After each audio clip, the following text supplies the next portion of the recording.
Hey YouTube stars, it's your girl Katina the Broker, and I'm back.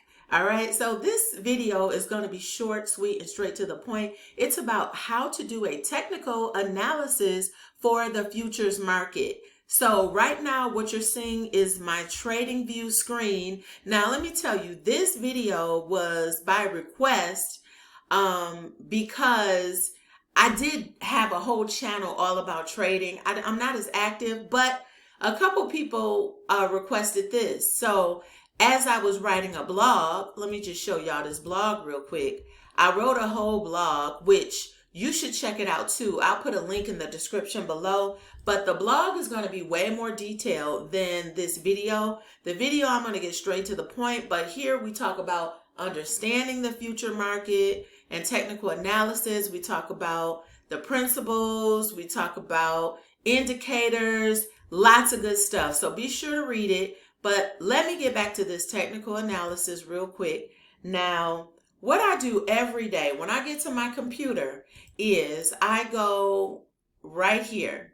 I check to see what the market has been doing. So right now it's at a 1 minute, but I'm going to change this to 5 minute. Pardon me, somebody's pulling up, a contractor, to my house. I'm trying to get this home office together. I'm trying my best so I can give you more content, but I put it on the 5 minute, y'all. Now, before I say this, I want to shout out to my mentor, Dole Exchange. He is the GOAT, and I really, my trading career really took off once I started following and listening to him.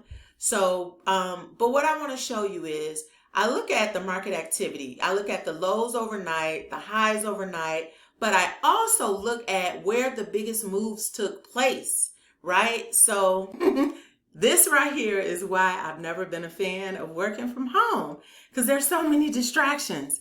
But I'm going to show you one more time again. So go to the 5 minute on your TradingView. Go to the 5 minute. All right. So say it's 9. Well, let me just show you from 9:30 a.m.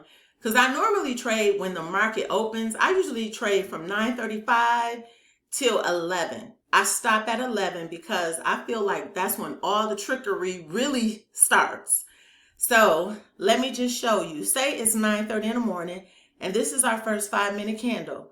So before the market opens, so let me just show you. Ooh. Okay, so before the market opens, what I do is I would analyze all of this activity and what has happened before. So I would use this tool right here, right? The rectangle tool. I click it, and then now again, I don't see any of this yet because the market just opened and it's 9 o'clock or it's 9:30.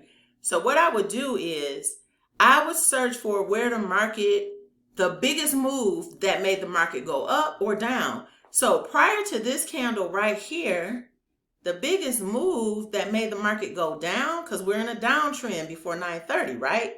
A downtrend. So the biggest move that made the market go down, I would look at right here. That's where I got it. Funny, I already got it there. Oh, because today is the day. So, but I would just grab the rectangle and click there. And I would expect that when it comes back to this rectangle, and if it leaves the wick in here, then I would press the sell button. Now, funny thing is, I actually took this trade this morning, and I was a little upset because for some reason I didn't have as many contracts as I thought I did. So my profits were so small that I went in again, and that's where I messed up. And then I ended up taking a small L. But you know, going from $295 to $65 in the red is never a good thing. So I'm trying lately, y'all, to stick with 1 to 3 trades a day. But again, I'm still a beginner, so that would be why. But also another thing I do too, I check for higher time frame confluence. So I would click here and I would check the 15 minute chart as well.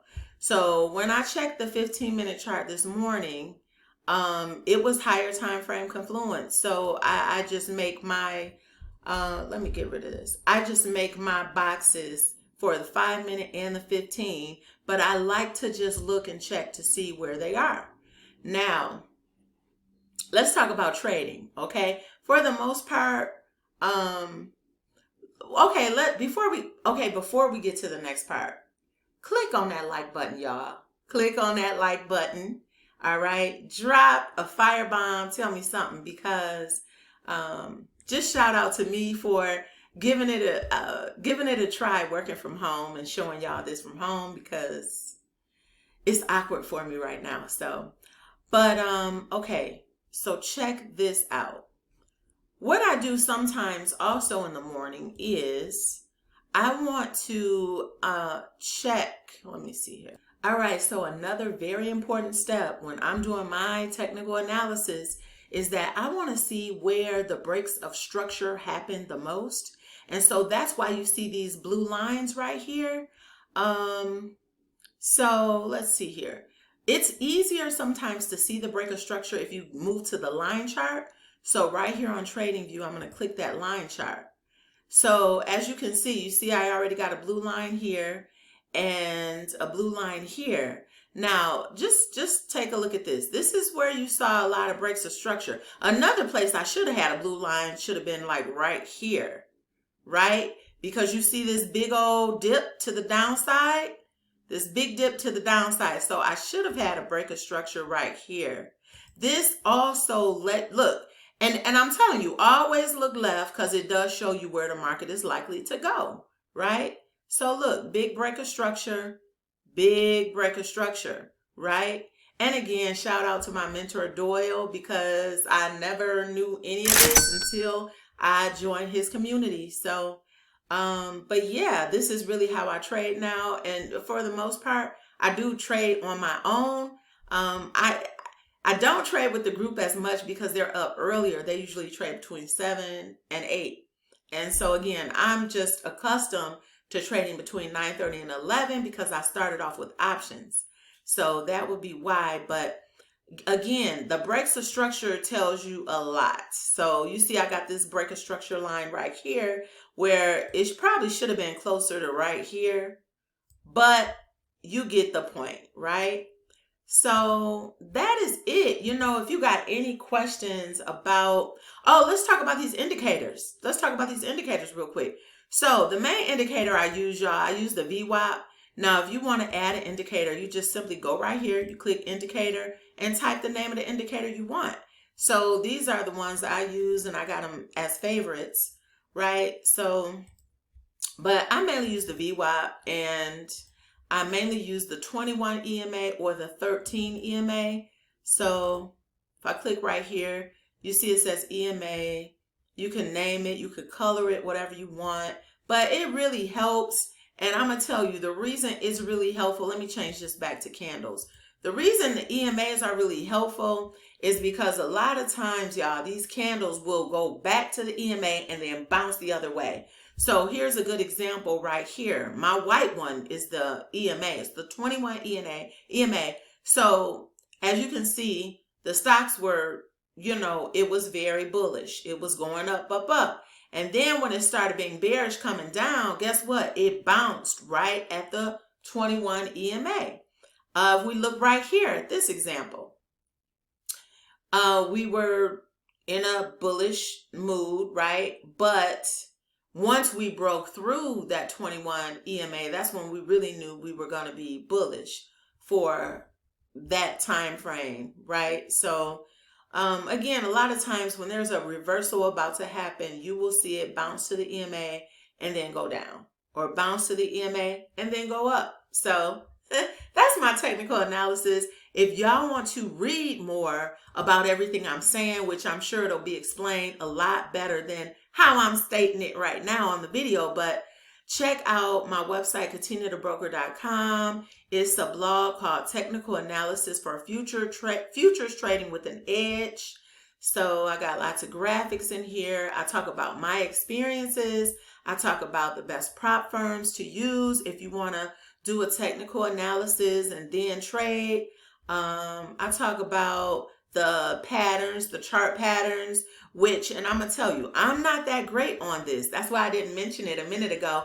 I am just really, I'm better at with supply and demand and breaks of structure. That's what really helps me to trade on my own. And so also just check out some of my videos. I showed you a live, like right here, a live prop firm challenge. Let me click on that so you could check it out.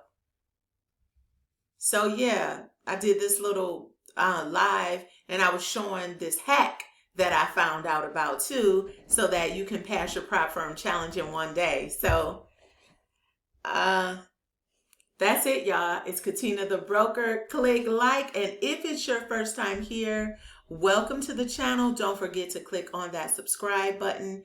And that is it, y'all. That is it. Also, I put the best prop firms below this video, a link below this video. If you want to trade futures using other people's money, not using any of your capital, there's going to be a link below. Just click on that and you can get started, get funded, $25,000 to $600,000 today. So thanks for watching the video. See you on the next one. Bye. Peace.